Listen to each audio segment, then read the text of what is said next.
You know as well as I do that not every prospect and client that you work with is the same. So why do we treat them the same when it comes to the correspondence and marketing we send them?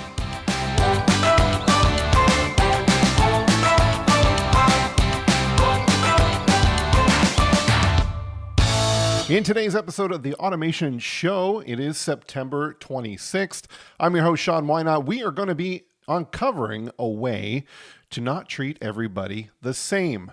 That's right. You know, you've gone down that path where it says you need a nurture sequence. Somebody opts in, you need to have a sequence of emails that goes out to them. So what do?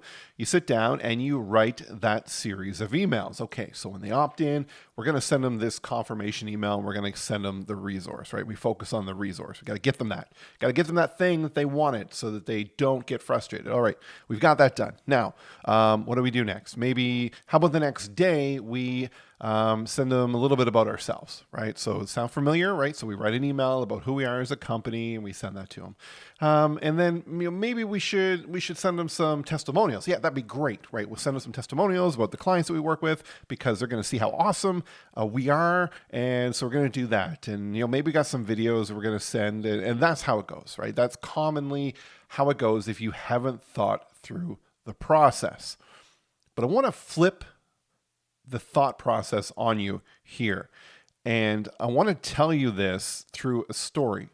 And this was sparked yesterday through a LinkedIn comment that I made in a post about marketing automation. And it was more so about segmentation. And there was a comment to my comment, following along here, that basically asked me about what is my thought on segmentation? Like, what have you seen that was unique?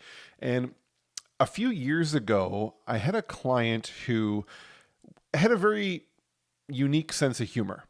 And while they had several clients, and they still have several clients that come through their nurture sequence that appreciate that sense of humor, equally, they have a book of clients that do not appreciate that sense of humor in that professional financial space. So, in order to still stay true to himself, he wanted to have two different sequences in place. One of which was talking about the topics that were relevant to his audience in a humored type of fashion with his type of jokes and his humor in there.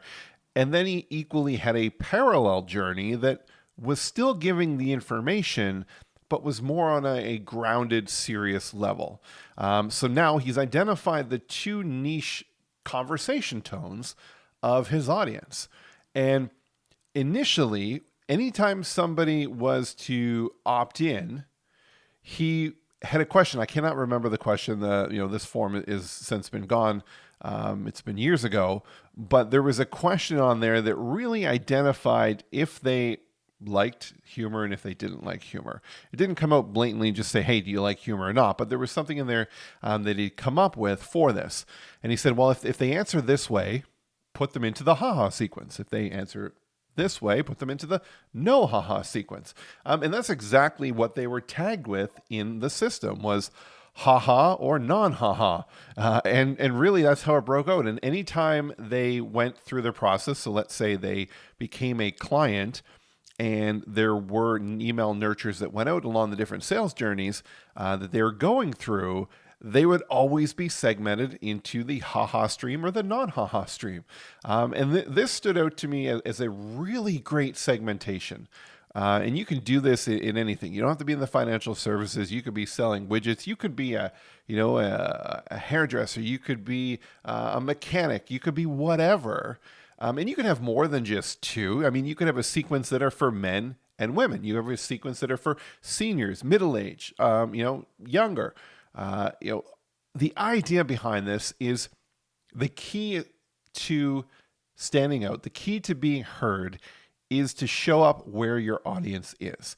And that really comes down to that segmentation piece, especially if they've identified certain goals that they have or what the pain points are of why they have downloaded that resource, have booked that consult or whatever it is.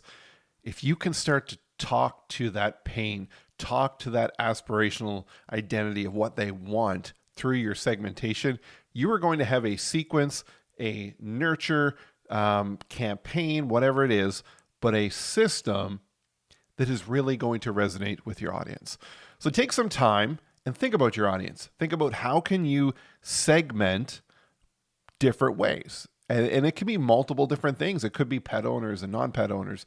It could be people that like coffee versus tea. It could be, people that are active versus non-active, right? There's so many things that you can segment.